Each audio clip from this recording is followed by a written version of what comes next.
Olá, você está aqui no canal Amador. Vamos aqui falar de mais uma leitura feita. Se trata do livro do Stephen King, né? O volume 1 do Pesadelos e Paisagens Noturnas. Um livro de conto deles, aqui ele reúne mais ou menos uns 12 contos no volume 1. No volume 2 tem mais um pouco, né? Foi lançado pela editora Objetiva.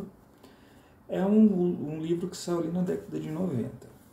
E aqui no prefácio ele fala que esse livro funciona como uma trilogia, o final de uma trilogia de livros de conto, né? Ele lançou Sombras da Noite ali na década de 70, 7 anos depois lançou Tripulação de Esqueletos e mais 7 anos depois chegou Paisagens Noturnas. No Brasil saem 2 volumes, mas lá nos Estados Unidos sai um volume só, né? Então tem aí uma leva de 20 contos, mais ou menos, em média. Logo no prefácio ele comenta um pouquinho sobre a questão de escrever contos, né? Isso que eu achei interessante porque ele fala que havia uma predisposição muito grande na escrita de contos em romance, né? E que, aliás, não escrita de conto não, na escrita de romance mesmo. E que quando ele lançou isso aqui depois que ele lançou Dança da Morte, aquele livro imenso dele, o pessoal caiu matando em cima, né? Lá na introdução ele comenta, ó, o salto de fé necessário para fazer com que os contos aconteçam se tornou particularmente difícil nos últimos anos. Hoje em dia, parece que tudo quer ser um romance, e cada romance quer ter 4.000 páginas aproximadamente. Um número razoável de críticos se referiam a isso, geralmente de forma nada favorável. Aí ele comenta, né, do livro dele que ele escreveu aí, e é imenso, né? Fui acusado de escrever demais. Em alguns casos, as críticas são válidas. Em outros, são apenas grunhidos mal-humorados de homens e mulheres que aceitaram a anorexia literária dos últimos 30 anos como uma misteriosa falta de debate e dissensão. Então ele chama de anorexia literária. Aí depois ele remenda tudo isso, chamando aqui, ó. Esses sacerdotes autonomeados da Igreja da Literatura Americana do último dia parecem olhar a generosidade com desconfiança, a filigrama com desagrado e qualquer traço literário amplo com puro ódio. O que ele comenta por causa das críticas que ele recebeu, né? E ele fala um pouquinho também sobre a questão da produção que ele escreveu aqui. Pesadelos e Paisagens Noturnas, ele vai voltar um pouquinho, não necessariamente somente para o horror, o terror, mas também para o fantástico, né? Para o lúdico, porque ele fala muito dessa questão. Ele fala, ó, a imaginação que tantas vezes me manteve acordado de pavor quando criança, me fez, como adulto, vencer alguns encontros terríveis da dura realidade alucinante. Não obstante, o conto é um gênero literário difícil e desafiador, e é por isso que fiquei tão contente e tão surpreso ao descobrir que tinha uma quantidade suficiente de contos para publicar com essa terceira coletânea. Lá no finalzinho ele fala, ó, evidentemente as pessoas que leem minhas obras por prazer pensam da forma diferente. Eu fui pensando sobretudo nelas e não nos críticos que fiz este livro. Acho que o resultado é um livro que parece uma caverna do Aladim desigual, que completa uma trilogia na qual, né, Sombras da Noite e Tripulação de Esqueletos são os 2 primeiros volumes. Então ele dá a introdução, comentando um pouquinho sobre a produção literária, do porquê surgiu tanto conto, porque é uma pessoa muito prolífica, então foi um período ali que ele escreveu bastante. Entre esses livros de conto, ele colocou alguns romances ali, e que é interessante. Claro, como toda coletânea de conto, tem contos aqui que vão passar batidos, tem contos aqui que são um pouco arrastados, mas tem contos que são aqui sensacionais mesmo. Eu vou falar um pouquinho sobre cada um deles. O conto que abre esse livro é o Cadillac de Dolan. É um conto de uma pessoa que... é um conto que beira a vingança. Essa pessoa quer fazer vingança contra outra e ele começa a planejar, a tentar ali ver o que ele pode fazer com aquela pessoa. É assim, ele acha uma saída para dar um sumiço daquela pessoa. É um sumiço bem estranho. Na sequência tem o fim da confusão toda. Esse aqui tem um caráter mais apocalíptico. Então tem lá aconteceu um acontecimento X ali aconteceu um acontecimento X ali na Terra e a pessoa que está narrando isso aqui vai explicar do porquê, os antecedentes. É interessante o final, que você vai percebendo a mudança ali física, até mesmo no modo de falar, de concatenar ideias, de como esse apocalipse se deu na Terra, né?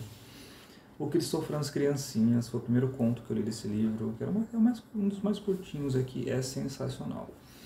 Eu li ele em fevereiro, eu fiquei assim, estarrecido, falei, eu preciso ler esse livro inteiro. Conta a história dessa professora e ela começa a dar aula. Ela começa a notar ali que tem uma criança esquisita, com um comportamento esquisito, e ela começa a observar e ela fica matutando isso, vai para casa, volta para a escola e fica matutando. E ela começa a ver coisas ali na sala dela que deixam ela pensando se aquilo é verdade ou não. E aí isso movimenta a escola inteira, vai parar no psicólogo e é muito interessante. O final desse conto é muito legal.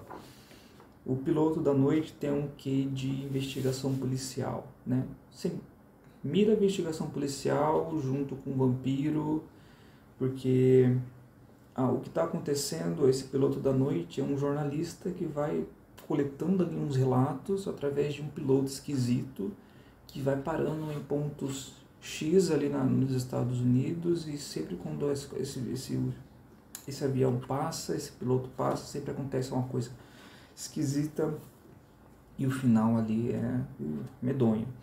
O Popsy também é um conto bem curtinho, é um cara que, para ganhar dinheiro ali, ele tenta sequestrar uma criança para vender essa criança para um pedófilo, e nisso que ele vai tentar resgatar, pega essa criança, é uma criança totalmente peculiar, é a criança que ele menos esperava pegar, e ela tem uns segredinhos ali, e quando o Popsy aparece, ele vai conhecer quem de fato é essa criança. A Gente Se Acostuma é uma história que vai relembrar um pouquinho memória, vai contar um pouco dessa narração sobre uma família que, né, se instalou ali nos Estados Unidos, naquela Nova Inglaterra ali nos Estados Unidos, e coisas acontecem ali com essa família, coisas esquisitas, e o que sobra é uma casa. O tempo passa, aquela casa fica, e aquela casa significa a lembrança que aquela família deixou, aquela casa esquisita, medonha. É interessante esse conto. Foi um dos que eu menos gostei, mas não deixa de ser legal de acompanhar, né? A Dentadura Mecânica, esse conto me lembrou muito aquele Clube do Terror que passava, acho que na Record antigamente. Uma série ali da década de 90, bem interessante. Esse cara, ele compra essa dentadura, acho que era para levar pro filho, se eu não me engano, não lembro agora. Ele compra essa dentadura, né, essas lojinhas aí de bugigangas, compra a dentadura e vai para casa. E nisso que ele tá indo para casa, um menininho pede um carona para ele, para levá-lo até um ponto X do trajeto, porque era o mesmo trajeto que ele teria que fazer.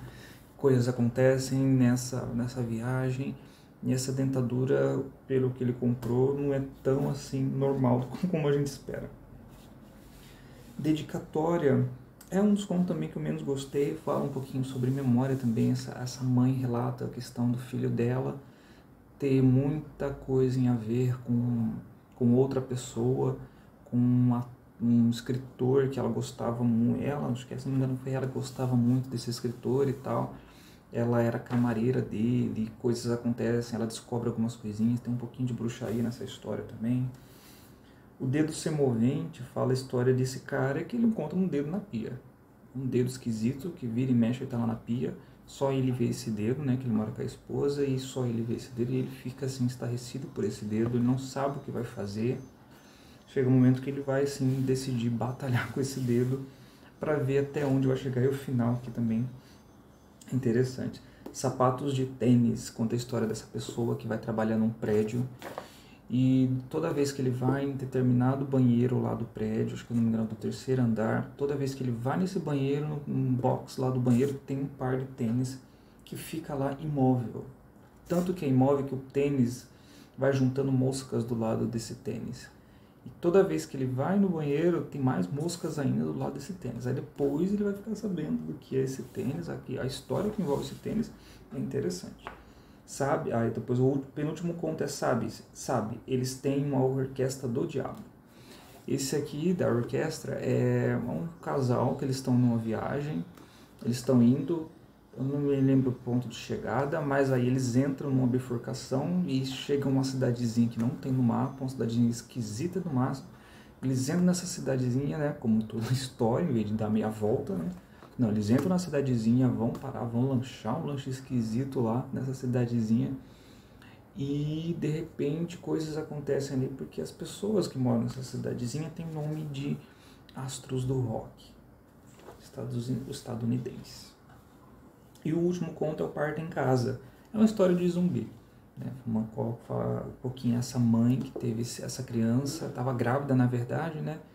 Conta um pouquinho da história dessa criança, do que está acontecendo nos Estados Unidos naquele período e ao mesmo tempo ela perde o marido eu acho que é jangadeiro, se eu não me engano, ela queria muito mudar de vida, né? Trazer uma outra vida ali para sua família agora que ela é mãe.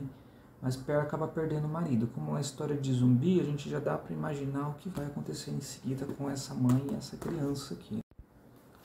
Bom, são contos ali que, como eu falei, que tem alguns que podem agradar ou não e tal, mas são contos interessantes, né? Tem uma crítica que acha que depois de Sombras da Noite, depois de Tripulação de Esqueletos, que foram grandes livros de conto, isso aqui deixa um pouco a desejar. Depende muito do seu olhar, de como você encara o texto, né? Tem uns contos que são arrastados, tem uns contos que são muito ali detalhados, coisas que você tem que lidar, porque é Stephen King, não é mesmo? Aí acaba você gostar ou não, mas não deixa de ser contos interessantes acima da média, né? Bom, fica a dica aqui desse livro, muito bom. Eu vou procurar o volume 2 para me ler, né? Tem alguns contos que são muito interessantes também no volume 2 que eu acabei pesquisando um pouco na internet. Assim que eu achar, também trago aqui pra gente conversar um pouco aqui no canal. Fica a dica desse livro aqui que é muito bom. Bom, se você gostou do vídeo, curta, se inscreva no canal, tem vídeo aí toda semana e até a próxima.